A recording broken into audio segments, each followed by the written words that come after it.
Check it out, guys. So, I live in a pretty dry area of the country.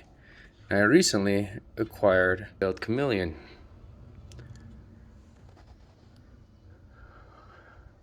This is her setup. I'm assuming she's a her because she doesn't have any spurs at all. Very obviously, no spurs.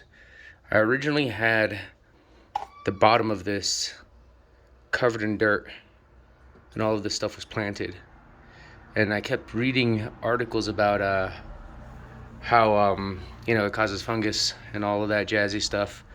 So I pulled it out and just kind of I pulled it out originally and left just a bare bottom, like some people have shown doing in their videos. She immediately went black. She went pure black. So I, after the third day of her being black, I put like kind of like a hybrid take, just a potted plant, and put it in there while leaving the bottom actually empty, and she greened up right away again, like immediately. So I don't know if she just got used to having the soil, and when I took it away from her, it freaked her out. I'm not sure exactly. I also think that due to the fact that I live in a very dry place, that it became extremely hard to control the humidity without the soil. So I did put potted plants, just these guys in pots in there with no soil on the ground, and she blacked out. She blacked out for 3 solid days, and then I put this bigger amount of dirt, and she got better. I also don't know if maybe it's because she's a female, and when the soil went away, she felt like her nesting areas were taken away. I honestly don't know. I'm very new to all of this stuff. So as of right now, I have a full glass enclosure, and I'm assuming this helps really help me control the humidity. I have a barometer. It actually dropped in this water right here, so it's reading at 80%, but it's not 88%. It has to dry out a bit, and then I'll get a better reading.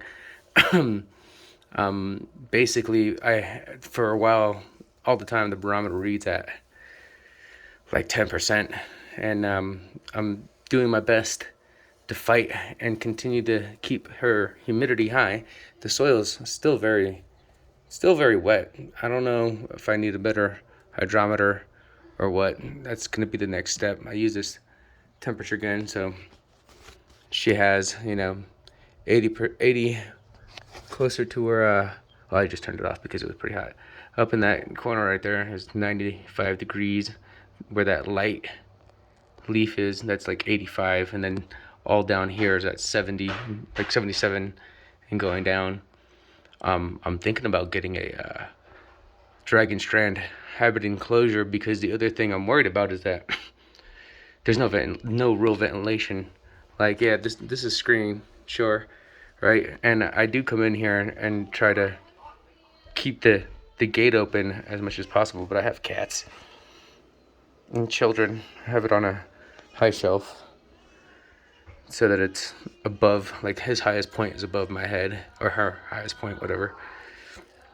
What I'm worried about is that due to the fact that I'm in a very dry place of the country, when I get that hybrid dragon strand, if this hydrometer has been reading normal, and like doing the 4-minute spray in the morning, 30 minutes before his lights come on, by noon it'll be 10%.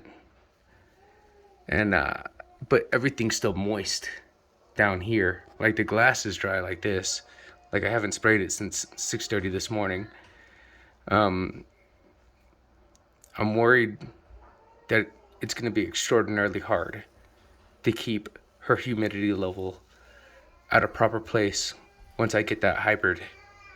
I'm going to put shower curtains on the front of that mesh door of the dragon strand when it gets here, just to keep the misting water. I'm getting a misting king, all that jazzy stuff. But what do you guys think? Like, I am in a dry place, super dry. Once that front door becomes screened, she and I are gonna have a constant combat of keeping her cage humid. Or should I stick to the glass? Let me know, guys.